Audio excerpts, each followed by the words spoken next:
Hello, everybody. Hi. Let's see who we've got. Hi, Kerry. Hi, Josh, Amy, Lisa, Charlie. Oh, hi, Charlie. Nice to see you. Hi, Bina, Izzy, Lisa, Hannah, Alyssa, Louisa. Lovely to see you all. Thanks for being here. We're just letting everyone in from the waiting room, and then we shall get cracking. Hi, Kirsty, Jen, Claire, Mally, nice to see you. Hi, Sue.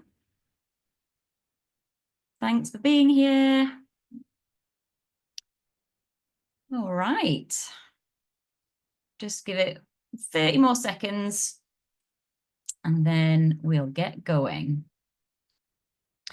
It'd be lovely to get some intros going in the chat. I always like to see if we've got anyone who's neighbours with each other. So as you're waiting for us to get started, do say hi in the chat. In the words of Cilla Black, who are you and where do you come from? And tell us what your organisation is. I know that's sometimes a niche reference depending on your age and location, but I think hopefully most of you get the Cilla Black reference. I won't make you shout out your location like they used to do on Blind Date. But yeah, pop it in the chat. Your name, your location, see if you've got any neighbours, and a little bit about what your organisation does. So I'm just going to talk to you for a minute about Fair Collective. For those of you who don't know about us or are new to Fair Collective, I can see lots of familiar names and faces. So I know that plenty of you will have come across us before. So Fair Collective is a not-for-profit business. And we are matchmakers, essentially. So Fair Collective has over 100 vetted freelancers and consultants, all who are specialists at working in the charity sector and the social good space. And Fair Collective acts as a matchmaker. So charity clients come to us, they tell us, we need someone to help us facilitate our strategy sessions. We need somebody to fundraise for us. We need a new website. We need some HR support. We need someone to do some impact evaluation for us. We've got someone for almost anything. And we match them with our fantastic freelancers and consultants. We started off as a social enterprise, always donating 50% of our profits to small charities through pro bono support. Last finance year, it was more like 65%. And now we're a full not-for-profit. So either the profits are reinvested through pro bono support, or they're brought back into to build the business so that we can do even more good work. We've always offered day rates by charity income level, and they've been on our website for everyone to see straight away from day one. And we are for charities of all sizes, but we do specialize in smaller organizations, and a lot of our clients are smaller organizations. And we're a safe, inclusive, and diverse community that is welcoming of everyone. So I'm going to stop talking now. I'm going to stop sharing my screen, and I'm going to hand us over to our lovely presenter today. I'm going to put a spotlight on you, Alex. So thank you so much for doing this, Alex. I'm really looking forward to hearing about all of this, and I'm going to hand over to you to get started. Thank you, Vic. Thank you so much for having me. And thank you, everyone, for sharing your most valuable resource with me, your time. Can everyone let me know and give me a thumbs up if you can see that? Okay. Seeing the right things. Cool. Okay. So today's all about kind of the no fuss email kind of marketing blueprint for charities. And before we get started, I just wanted to tell you a little bit about me and Maybe Later. So I'm the founder of Maybe Later, and we help purpose-driven organizations craft kind of audience-led supporter journeys and customer journeys. And the channel that we love most, more than anything, is email. And I'll go a little bit more into kind of why it's so important.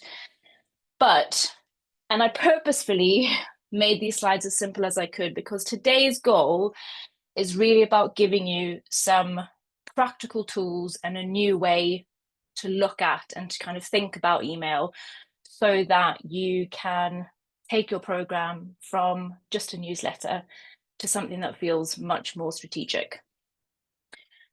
And the first kind of question is really around like how is email marketing really going in your organization?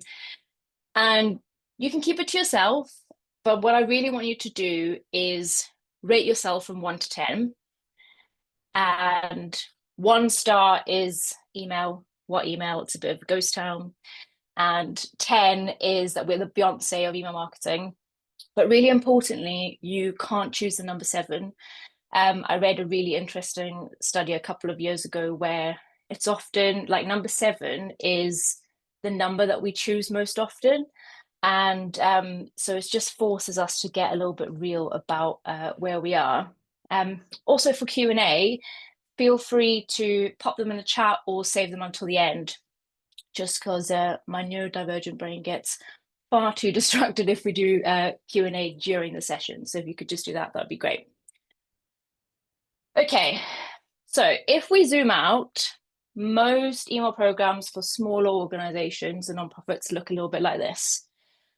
Someone signs up on your website, you hopefully send them an automated welcome email, and then they kind of fall into this sporadic newsletter trap, hence these kind of little jumbled up envelopes. And one thing often happens over time is that our supporters and our readers say, I like this cause, but I don't think their emails are for me. And they either unsubscribe or they slowly just become inactive over time. And that has a lot of implications, words today, everybody, for your email deliverability and your sender reputation, which I can always answer more questions on later. And then if they don't and they kind of stick around, but your engagement is all right, you then kind of tip into appeal season if that's something that your organization does, or it could be campaigning or kind of whatever those key activities are within your strategy. For the purpose of today, we're just going to run with the appeal season piece, and you maybe segment based on donor giving levels, your VIPs, whatever that bracket is, and then low value. That's wording, and again, like a whole other talk that I could do for absolutely ages. And then they hopefully make a donation, and then you send them a receipt, and then they kind of tip back into that sporadic newsletter piece. And what I wanted to kind of talk about today are the 3 areas that I think can help take your program from something that's quite basic and can maybe sometimes feel like a bit of a chore or really resource heavy to something that does feel fuss free but really strategic. So today we're going to kind of cover improving newsletter creation flow, and we're going to do that in quite a fun way, just to get your brain thinking about things in a slightly different way. Then the second part is all around automations, and I want to chat about the 3 automations that I think every charity should use if you're using email marketing. And then the third piece is we're going to kind of look at smarter ways to use the data that you already have, and how you can collect extra data kind of over time to really take your email program to the next level. But before we do that, I always think it's important to ground kind of into why should this work be on your ever-growing full to-do list anyway. And I always ask the question, if Meta or LinkedIn changed the rules of the game tomorrow and you only add your email list, how engaged are they right now? How healthy is your email data? Could you use that data to then build a different community and audience in a different place? And I think it's really important to kind of stress that in a digital marketing sense, your email community and that data is the only data that you actually own. And so kind of thinking about it in that way, it really takes your newsletter from something that oh, I guess we should send one this month, or quickly let's scramble to get some information, to like, we have to make this a strategic priority because we don't know where big tech and data is going to be in 5 years' time, 10 years' time. So what actually goes wrong with newsletters, and what should we do instead? Internally, I think it's really easy for newsletters to accidentally just turn into these like beasts, and we try and say absolutely everything, because we want it to be of value, right? And I think it really does often come from a really good place, and I think it then ends up being really bloated. It can sometimes feel a little bit bland because you're trying to say everything and talk to everyone. And depending on the size of your organization, it can be quite tricky to then also get approved and to get content buy-in from all the different parts of your organization. And this means that we maybe email monthly. And so what that means is that, if we, let's say you have a really good open rate of 40%, it means that if you're only really emailing monthly-ish, that people are really only hearing from you a handful of times a year. And it's not enough to build a relationship in that channel outside of appeal season or campaigning or whatever it might be. And then we kind of wonder why that key activity, so for example, appeals, maybe aren't doing as well as we'd like. But kind of being audience led, for us to kind of flip that lens, I think it's often really easy to accidentally forget about that external view. And our inboxes are busy these days. I don't know when the last time you actually checked your personal inbox. I'm quite guilty of like trying to keep my work one quite clean and manageable, and my personal one turned into, again, a bit of a, if anyone here has inbox zero, I'm so sorry. I had to over the winter, I did like a 9,000 unread email clear up. And because we know that our email data is data that we're actually in control of, a lot of organizations, businesses, brands, independent consultants, creatives, whatever it might be, everyone's trying to start a newsletter, to grow an email community. And so it means that our inboxes are really busy places. And people also expect personalized experiences, or at the very least, that the brands and the organizations that they interact with acknowledge and know what they've done as readers, supporters, customers, and they want that content experience to be reflected back at them. And I think what's also particularly important in like the charity sector context is not just what a reader has done with a brand or an organization, but what it's done kind of for them and kind of with them if there's a movement building piece as well. And so if emails are like long or irrelevant, people switch off over time, not because they don't care, but because they don't have capacity. So what do we need to do instead?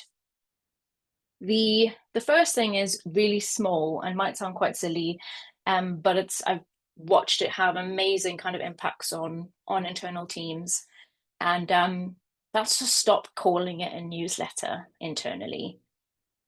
And I think it's when we think about what you see in your mind's eye when you hear the word newsletter. Like for me, it's very bulletin style board. It's like the format of it hasn't really changed much since about like 2007, 2008. And I think sometimes by using that language, it kind of puts our blinkers on and we feel like we can't break free from that format. And actually, those more regular emails don't always have to have the same format. They don't always have to be from the same voices. You can play with length, you can play with point of view.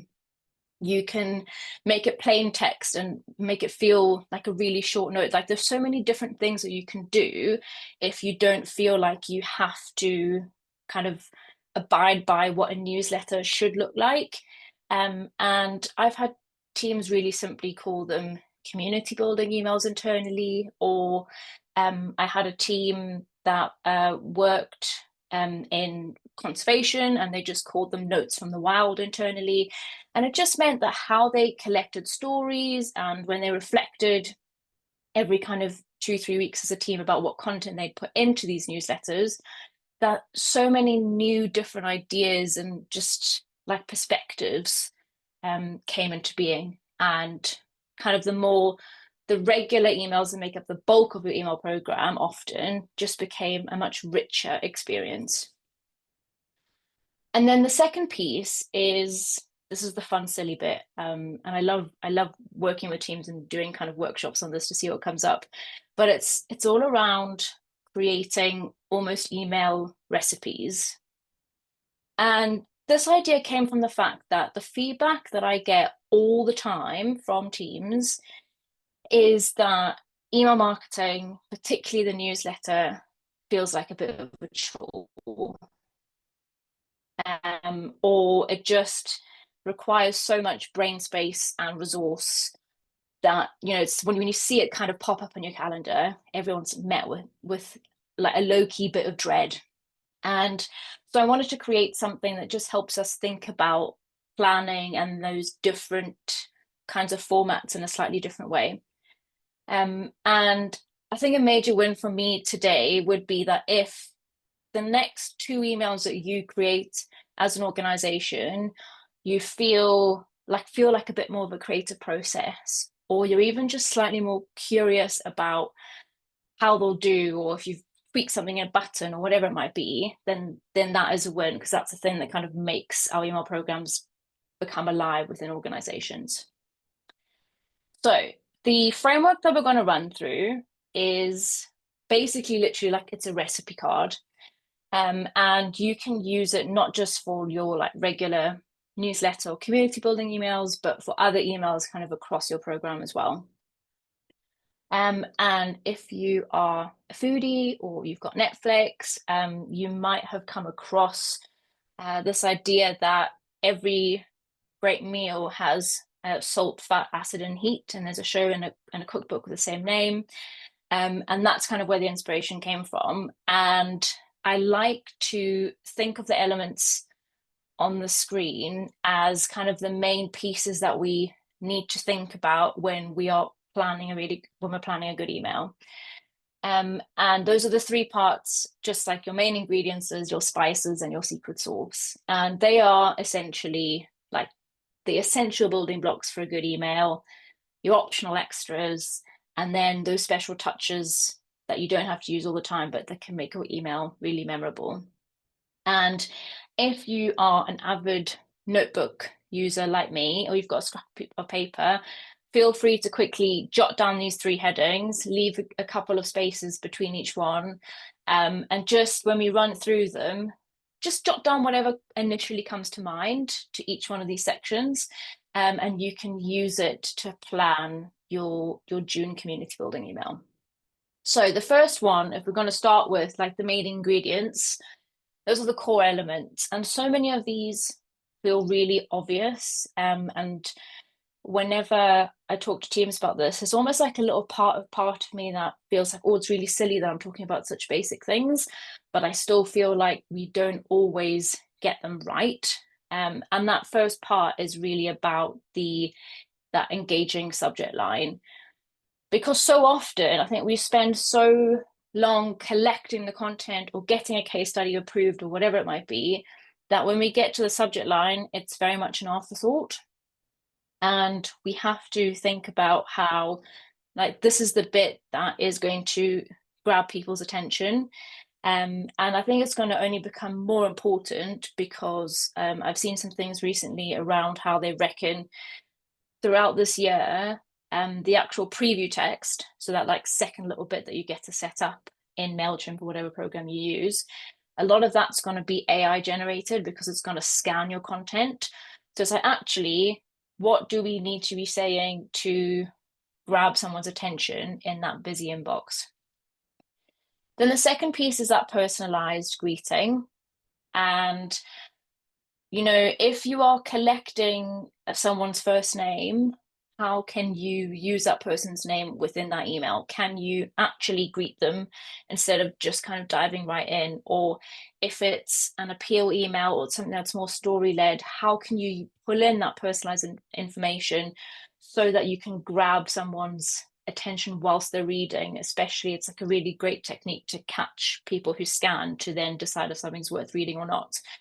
And also another thing, if you collect people's first names when you're actually setting up your email, so when you're choosing what the from email address is going to be, your subject name, etc., one of the options is that you can say to, and you can choose, is it going to be to someone's email address, or if you've collected their first name, their first name. And very often, just because we're busy, we leave it kind of set to their email address.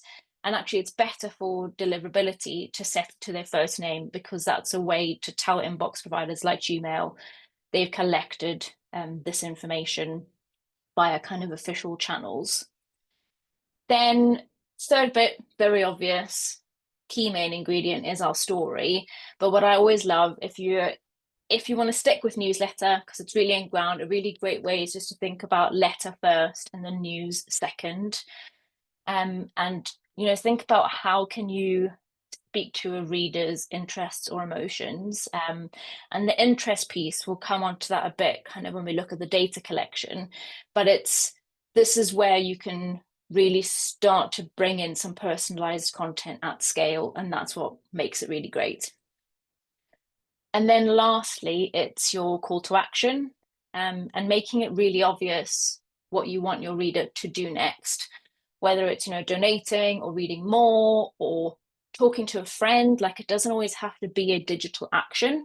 And when you're planning your emails, if you're not using a digital action, it's important, I think, when you're measuring the success of that email, to actually think about, okay, what are the KPIs for this particular email? And some of them you might not always be able to hard track, and that is kind of part of marketing's kind of magic. I think depends on the day, right? But to also kind of caveat this CTA piece, you don't need a call to action every single time. Again, I think it really links back to like, what's the actual goal of the email? But what I really wanted to mention is to make sure that you don't fall into the trap of not asking your readers to do anything for months and months and months, because we need to build habits within a particular digital channel and within an environment. And if you only ever ask people to click to read a blog post, and you never build up to vote in a poll or watch a video or make a share or whatever those types of things are, that then when we come to ask them to do that much bigger engagement piece, donating, signing a petition, you know, whatever your goals are, it becomes much harder because we haven't built that habit yet. It's like a bit of a habit stacking, which is what I love. Then if we move into the second piece, like the spices piece, those are the elements that add like that extra layer of interest and engagement to an email. And they really aren't required for every email, but I really do feel like they can add a lot of depth when they are used strategically. So linking back to what I was saying earlier, you know, that first piece is around those interactive elements, you know, a poll or a quiz or something else that prompts a reader to react. And then actually really thinking about your images or your videos. Yes, adding them in here for visual interest, but also how big are they? Are your emails going to load quick enough? If you've got a collection of brilliant images, you know, this is when, if you zoom out and actually start to look at a supporter journey, if you're desperate to share them all, how can you pick a couple of, like, maybe two key ones and then send people onto the website? And how can you connect like that email to your broader kind of channel strategy?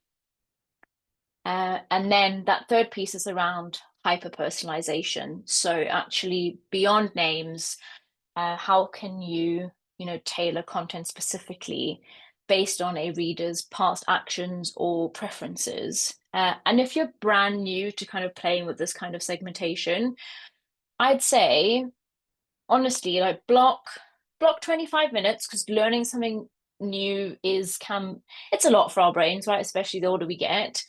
Block 25 minutes, and let's say, for example, if you use MailChimp, go into your segment builder and just have a play around to say, okay, how big is the segment of people that clicked an email in April that had to do with our event and clicked a link in our main newsletter that was about watching a video, and what could we send them that's really personalized, and just make that 25 minutes about really playing with that segmentation tool.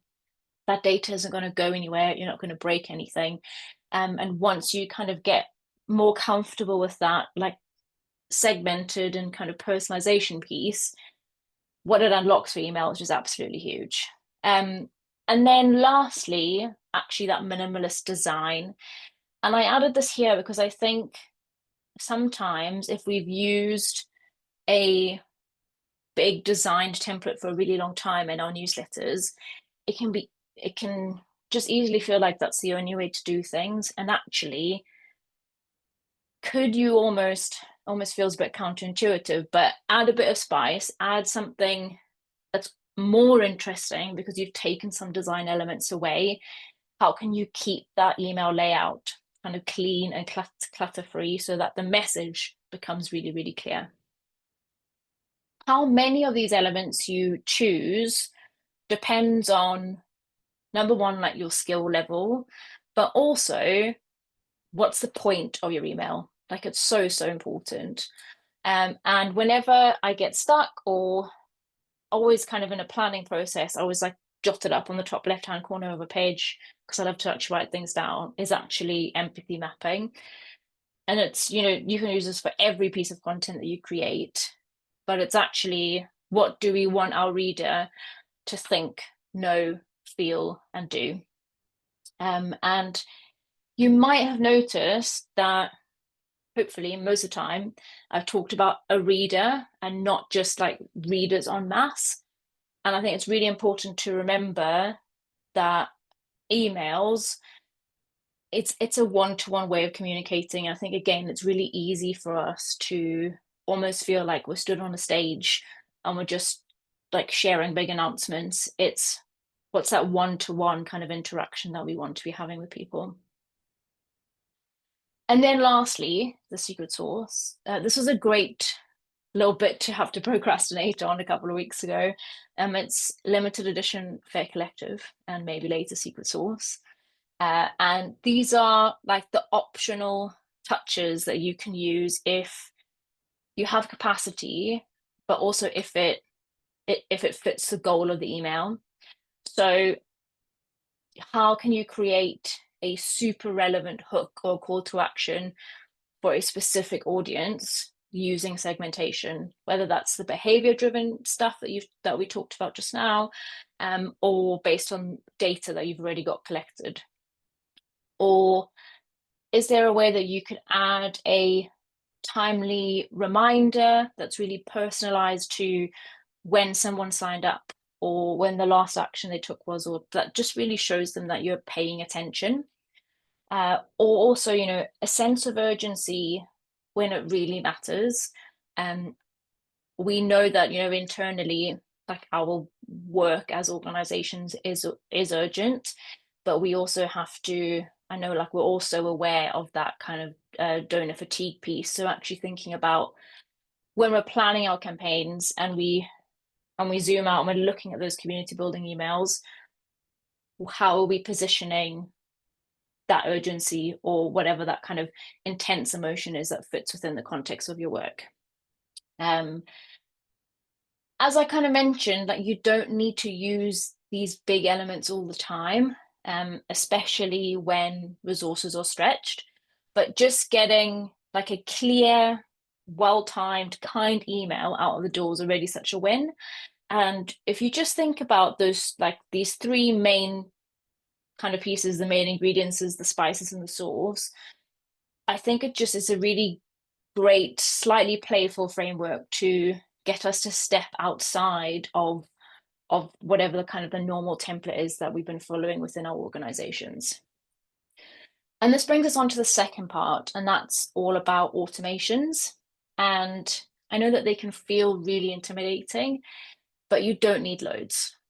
Even though like the possibilities are endless, adding in just a few can dramatically improve supporter experience and give you your time back. Depending on the email marketing platform that you use, yes, for example, so if you use MailChimp, you will have to upgrade your account. And it is 1000% worth it, because it just means that you are sending comms on a reader or a supporter's timeline, and rather than your own. But also it gives you or your team that headspace back, because you're not trying to remember when people did things. And it creates so much more space to then play and to test more. And that, I think, creates richer like newsletter or community email programs. And they do take a bit of brain power, and you can't completely set and forget, but they only really need kind of reviewing maximum twice a year if you've planned them really well. And if you just do them light touch, like I'm just going to walk through now. So there's three essential automations that I think every organization needs are your newsletter welcome journey, your donation thank you journey beyond your receipt, and then a light touch re-engagement automation.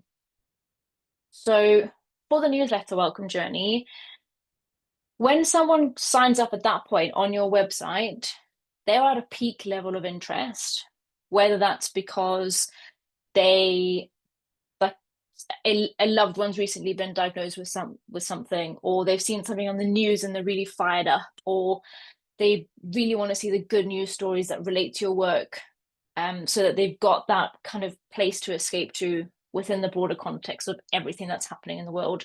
Like there's a peak level of interest there, and 75% of people expect a welcome email and like a light touch welcome journey at the very least, and they're waiting for them. And I'm sure this has happened to everyone in the room today, but I don't know if you ever signed up for something and then you didn't receive anything, and then you maybe only receive their next newsletter, which is kind of 2 and 3 months time, and you just think, like I've even had, I don't even know what this is, I literally can't remember, or that interest kind of level is gone and that capacity in your inbox has been taken up by something else, and so they're like, oh, actually this isn't really for me anymore. So we've got to make the most of that captive attention, but also relating to that kind of that habit stacking, like taking action in emails piece that I talked about earlier, getting people to interact early in emails from you and from your domain is so important for data health. And those are like the signs, one of the key signs that inboxes like Gmail and Outlook look for is how many people are actually actively clicking and replying to emails. So that's kind of the technical side of things, but then also how can we use this welcome journey to get them into the habit of taking action in emails from you. And in this automation, you can really play, and you can add polls or videos that kind of help build that connection or that affinity to cause along the way. And I just think it does so much for setting the foundation for your email relationship. Then for the donation thank you journey, that we all know supporters need a timely thank you that isn't just a receipt. And even if you can personalize a receipt from your donation provider and maybe add some brand copy, like there is a different level of thank you that is required. And I think that they can't always, wait for you to upload your data every month. you've exported from one place and imported into another, to then send them that thank you email. And I'm super aware that the biggest blocker for getting this automation up and running is like platform silos and the fact that direct integrations don't always exist for things. And actually, I think this is where smaller organizations with simpler systems, like a really basic CRM and an email platform, like you really have the upper hand, because tools like Zapier make it so much easier to connect platforms than ever before. And maybe if you've been in marketing for a while, maybe you or fundraising might have heard of it and gone and like logged on 5 years ago, and it felt like a bit of a tech beast. But because of AI, it is so much easier to set up those integrations now if they exist. And it means that, number one, you're eliminating like a manual data import export tagging job from your to-do list. Amazing. But then number two, it means that you are developing kind of a stewardship journey and process that feels really timely, and you can really tap into, again, that level of interest and that emotional connection after someone has made a donation or signed a petition or whatever it might be, that kind of that key action. Content wise, if you are showing your newsletter kind of part of your program the love and the attention that it deserves, then this automation really doesn't need to be super intense or very content heavy. And I always encourage teams to zoom out and really think of milestones. So what could you send someone 100 days after their donation, or 6 months? Or do you have any internal milestones related to impact over a certain period of time, or whatever that you can share? Because all of the automation builders and platforms now, again, are so much simpler, and they're all drag and drops, and you can literally just in between emails say, okay, time delay 6 months, and that can just run in the background. And you know that you've got those personal touch points, but then that your broader kind of community building email program is nurturing that relationship kind of in the points in between. For the donation thank you journey, though, I also think it's really important to touch on that if you collect reason for giving, I believe that you have to acknowledge that in the emails that you send to people. If someone has ticked that they've given in memory and that just doesn't get acknowledged at all, or someone just gets a receipt, like you can immediately already like feel that point in friction in that stewardship journey, and that trust is kind of hurt. So again, have a look at how your platforms and tools integrate and how you can kind of share that information across platforms. And then the last automation is that re-engagement automation, but it's like a light touch version. So what do I mean when I talk about that? It's so over time, we know that like churn is a natural part of running email marketing programs. But if we hang on to inactive people, that can harm our email data and our sender reputation. So best practice is that we need to try and re-engage those people and remove or archive contacts who are no longer active. And so that protects our list health. And this automation doesn't have to automatically unsubscribe people if that feels a little bit too scary. But as a version 1, I always recommend that you set up an automation that says, after a certain period of time that you as an organization deem a contact to be dormant, you then send them an email that uses slightly different copywriting techniques to try and bring those people back into the fold. So it's the kind of the common, we miss you, we haven't seen you in a while, do you want us to remove you from our list? Do you still care about X? And you can then, off the back of that automation, see how it's done and see if there's anyone that you then need to just archive if they haven't re-engaged. I mentioned like that period of inactivity that's specific to your organization. That's where you have to be really real with yourselves about how many emails you are going to try and commit to sending over a 12-month period.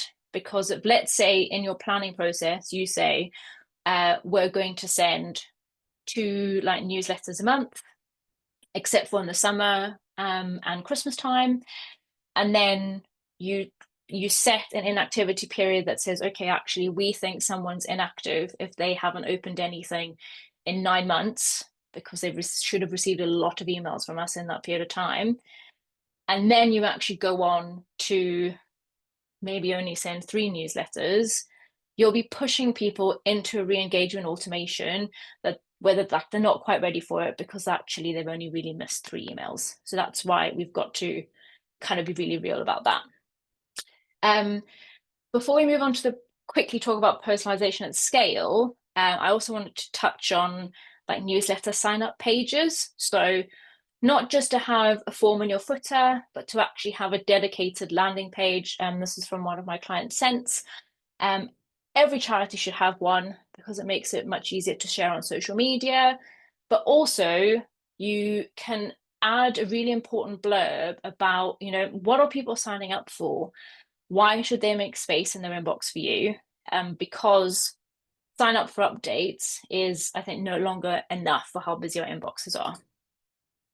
So last part of the blueprint, quickly before Q&A, is personalization. So as I mentioned before, personalization is expected now. And it's not just, hi Vic, hope this email finds you well. It's like, hi, this email actually feels really relevant to me. And I like to break that up into 2 levels. So level 1 is use the data that you already have.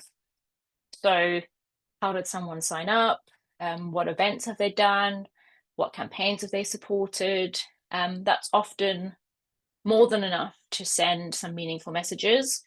If that information lives in, let's say, your CRM, I really strongly suggest, especially like now, kind of over early summer, pick a couple of key bits of information that you'd love to be able to add into an email platform. Download a list of those people. So, for example, people that maybe donate. I'll just do like donated to a summer appeal last year. And add and mass tag those people in your email marketing platform and test sending something that's just a bit of a check-in that feels maybe a little bit random, because also like people want moments of surprise and delight in their relationships with you. So yeah, use what you've already got because that's already more than enough to send a message that feels more meaningful. And then level 2 is to collect those extra data points. So what are people interested in that's related to your work? Can you ask one question in your sign up form, or to use your newsletter welcome journey to slowly collect some extra information? This could be in a quiz format, because then you can really start to do some really interesting branching. And it doesn't mean that you have to write, let's say, 5 different emails for every single thing. You can upskill a little bit and use things like dynamic content. So you can write one email and then say, only show this block of text to people if they've said that the main reason that they're here is that they're interested in eradicating food deserts, or show people this block if they're more interested in recipes. And that's where you can really personalize at scale without having to add loads of work. So recap, what are the kind of the 3 elements for the no fuss blueprint? It's regular emails that aren't squished full of information. Can you add 2 to 3 evergreen automations? If you're brand new to automations, even just a newsletter welcome journey of 2 emails makes a huge difference. And then slowly adding more segmented emails to your overall program, either using level 1, so with the data that you already have, or level 2, that extra data that you can collect. If you want to dip your toe into level 2, why not maybe think about adding like a 1-question survey to your next newsletter? And when you slowly implement those changes before the end of the year, your email program becomes so much more than just a broadcasting tool.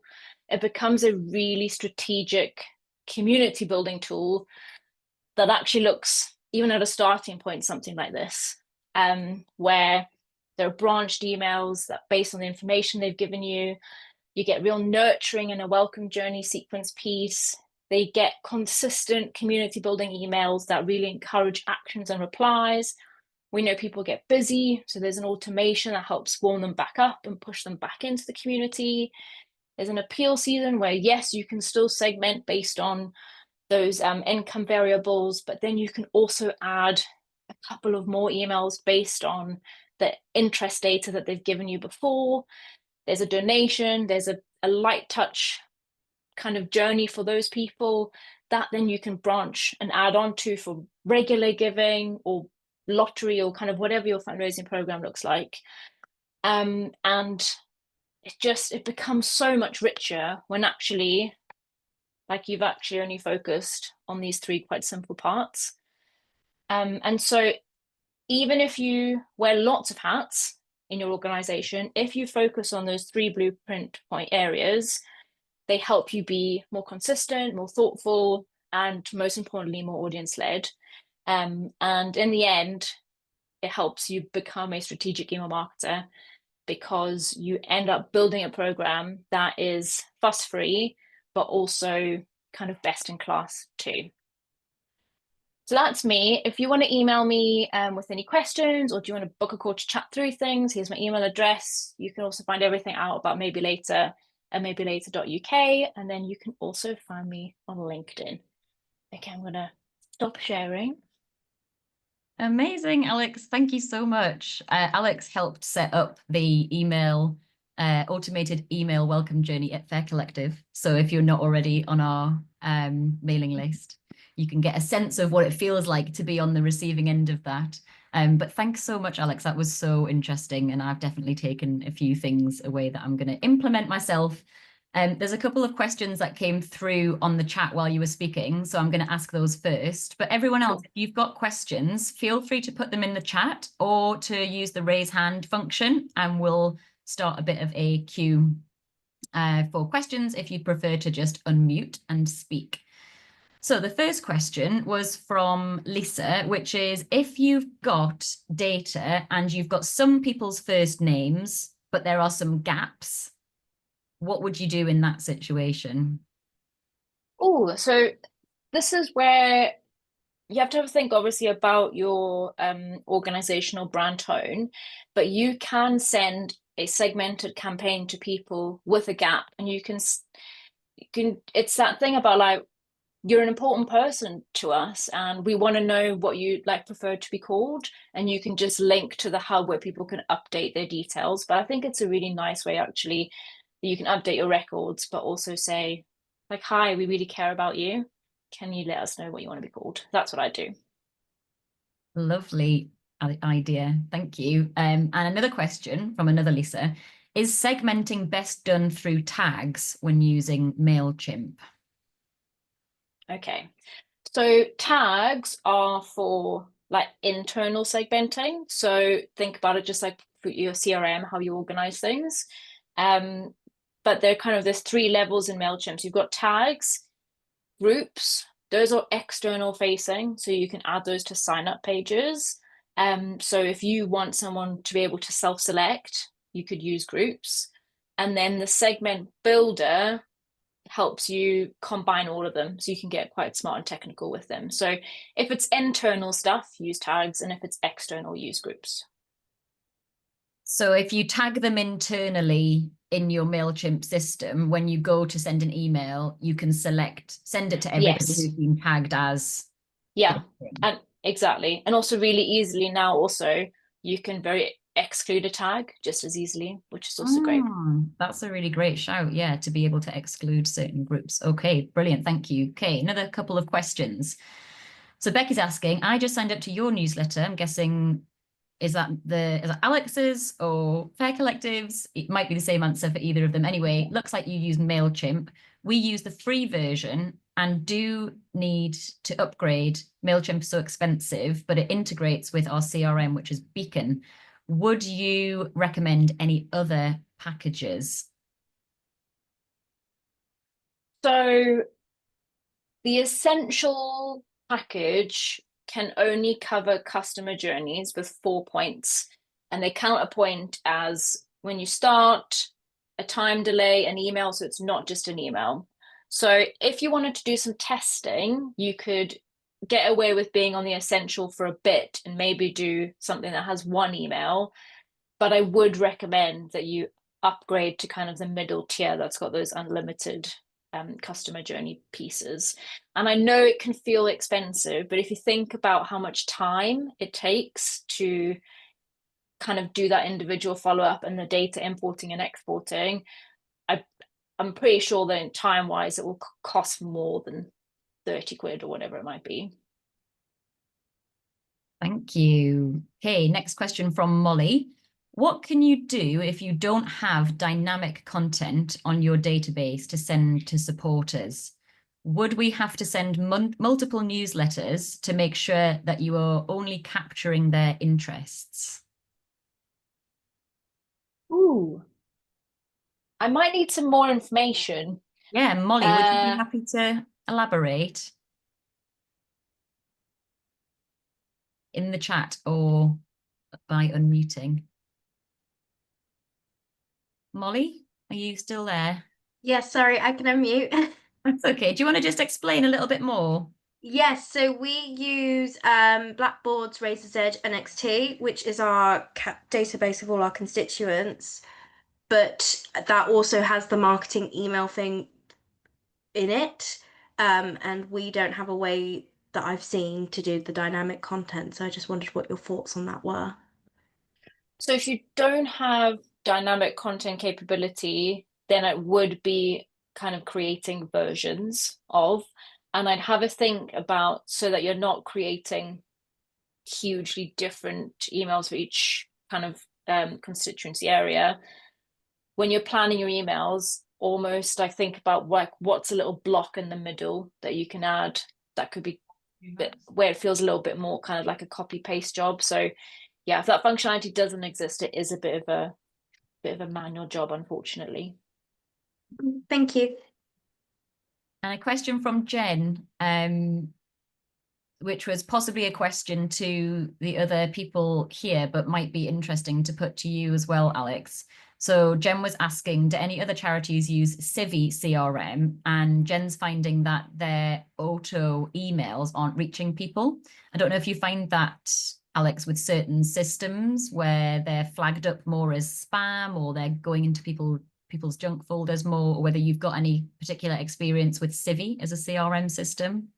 Not particularly with Civi. I'd be interested to hear from anyone else in the room if they're experiencing the same problem. But I would reach out to your Civi account manager or support team and actually ask them, can you please like show us any documentation that shows that they've done all of the proper authentication updates? So with the DNS records and all of those things, because there is something at a domain level if those emails are coming from like a Civi-led domain that could be impacting delivery. Also, regardless of what system you use, even if you think you've updated that authentication, just go and have a look, because I feel like there were a couple of systems where people who made those changes early went back in and hadn't quite fully kind of processed. So yeah, just go and have a look at how your profile's set up. I'd encourage everyone to do that. Good tip, thank you. Okay, a question from Izzy. Do you use integrations with anything else like Canva for the design element of emails, or do you just create templates within MailChimp or whatever email platform you're using? Because I mostly use quite simple templates with clients, they're just kind of pre-built and within MailChimp. I haven't actually ever used the Canva integration. Have you, Vic?